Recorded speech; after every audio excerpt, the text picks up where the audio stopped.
Hi everyone, Jay here from Jade Productions, back with another video. Oh, it's been a while. I haven't been able to do anything here in December because, ironically, I have been working very hard. But, today we're a video and we're covering the Christmas preview that they did and just sharing some thoughts on it. Because when we saw this, me and T, we were both, taken aback a little bit.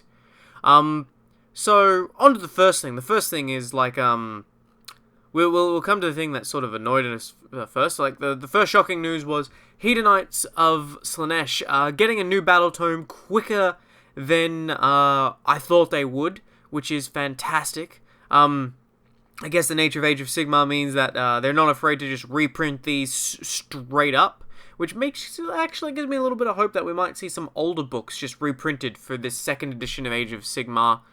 With a replacement book, a bit of an update, just like this, and it excites me. That's a beautiful cover, and everything in the last preview where they very sneakily had scattered across a period of time a bunch of different units that were going to be released.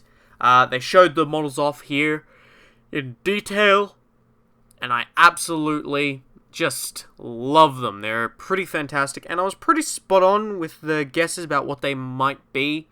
Let's see, the Sickle Blade Seekers, I was right on that. I do love the updates to the Seeker model. Much better, very fantastic. There's the Bliss Barbs, which I was right.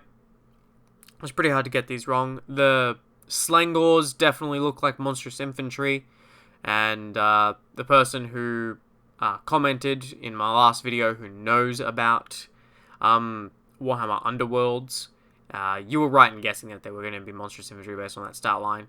The models, just for all of these, look fantastic, and there's going to be more, and I can see in the background on this cover there's what looks like a chariot or shrine with someone being carried, so that might be a thing as well.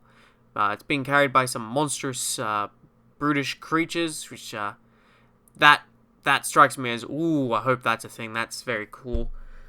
So, yeah, the return of the Hedonites. We're not getting a new edition first. We're getting them straight up in February. That excites me. I really want to collect an army of these guys now. Excites me a little less because currently it's a real tall order to get anything Games Workshop here in Australia. The company's kind of being a twat in general when it comes to friendly local gaming stores.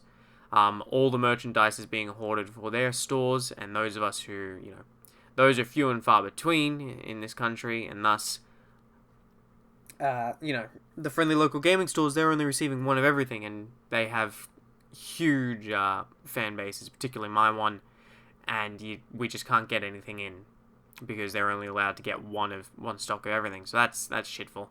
And then what me and T sort of saw, and we saw the Palatines. Like, yeah, this has already been shown off a few times. That's boring. We know what it looks like. It's another Sister of Battle, a bit of a lieutenant. That's fine. T will never say no to new Sisters of Battle. He waited. Jeez, what did he wait? He waited, 20 years since, let's see, he started in this hobby 20 years ago, and he first started with Sisters of Battle. He's been waiting 20 years for Plastic Sisters of Battle, so he's happy with any Plastic Sisters of Battle. But the box set, this Piety and Pain, we hate it. We absolutely hate it. We think it's dog shit. Now, I don't normally talk about 40k on this channel because most people tend to jump down my throat and be assholes. But hear me out here.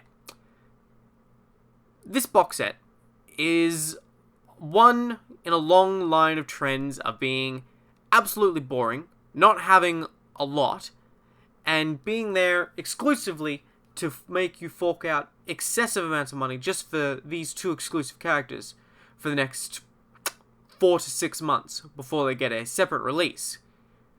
Mostly because GW has been really lax with their releases, and on top of that, the contents of the box are typically way overpriced. And now people will argue, oh, it's always a bargain.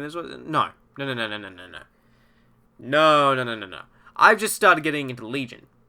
This fucking shit is ridiculous in terms of price. Alright? So, just because their separate price is already redonkulous, that putting them together gets you a slight discount, doesn't mean shit. This is a terrible, boring box. And it's made worse that one of T's favorite characters, and I'm getting angry on his behalf, this model, this new Lilith Hesprax, looks absolutely dog shit. Beyond terrible. Absolutely hate it. Seriously, absolutely hate it. And even I agree with it. As far as a model standpoint, I dislike it for different reasons to what he does. But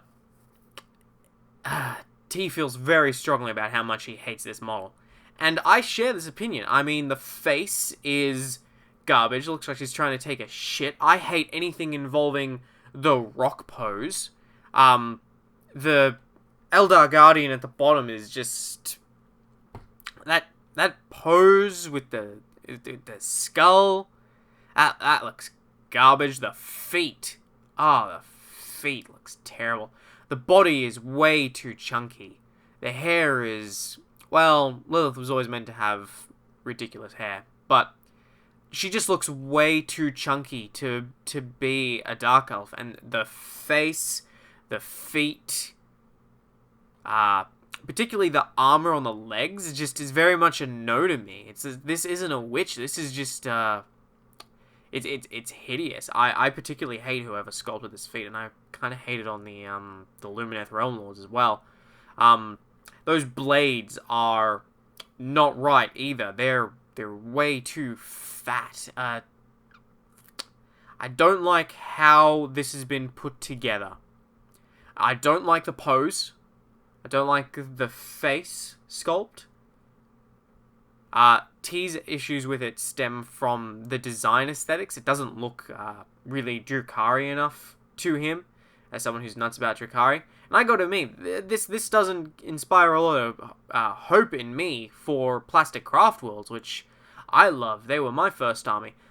If this is the quality of sculpt for 40k's new female Drukhari line, you guys can fucking keep it. I will keep my 30-year-old, 20-year-old goddamn sculpts that look like they are the most retarded things out of the 80s. Thank you.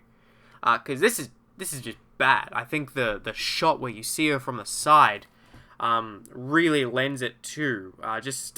It doesn't inspire me that this is the Leith combat killer that is Lilith Hesprax that jumps around. This looks way too chunky. It looks... That's the problem. The scale of it. The way and how the thickness of it and the pose do not lend itself to being what Lilith Hesprax should look like. I think it's a terrible model. T was far less kind in his scrutiny of this model than I am being right now. He absolutely lividly hates it. I can see some elements that I do like, but I'm still not a fan. Still, that's the down part, and the fact that she's gonna be in this box first for a while. I hate it when they do these box releases as an excuse to sell more of these characters. I really, really hate it from a consumer point of view. But that's what they're doing, and I don't normally talk about 40k because, as I said, people tend to give me shit when I voice my opinion on 40k, but I don't give a fuck. This is bad. This is mediocre. T says it's bad. I say it's mediocre and quite boring, and it's nothing to get excited for. I would rather take these Hedonites. These Hedonites, the feminine ones, look far more like a Dark Elf than the Dark Eldar that Lilith looks like. They look Leith. They look agile. They look like they can move around quickly. They don't look overly bulky. They look like they've got just enough on them to sort of protect themselves. Lilith looks way too like she's been to the gym and been on fucking steroids. She's been taking too much of that Frenzon, everyone. Especially with that face feature. She took too much Frenzon, now she's about to shit herself in rage. The feminine Hedonites, they look far more intimidating, but they still look like they have that lethal agilityness built into them. They don't look too bulky in terms of what they do. They're meant to be fast. They're meant to be swift. They're meant to be acrobatic. So, I don't know who's sculpting these two different things. I think whoever's sculpting the Drukhari needs to take away from the Hedonites line of, all of these. Even the men, they look very, very flexible. And yet they don't look ridiculously bulked. They're not all looking with the facial expression that they're going to shit themselves from Frenzon. And on top of that, I still don't like... it's not all good on the Hedonites. I do not like the feet. That's just a personal preference. I don't like the feet. Don't like how they're sculpting the feet. I think they look terrible. Yeah. But that's just me. Still, the feet are worse and more noticeable on Lilith because of the pose. I hate that pose. Still, I've been Jay from Jade Productions. Merry Christmas, Happy New Year, Happy Sanguinar, Happy Festivus. I will see you next time. Thank you for watching.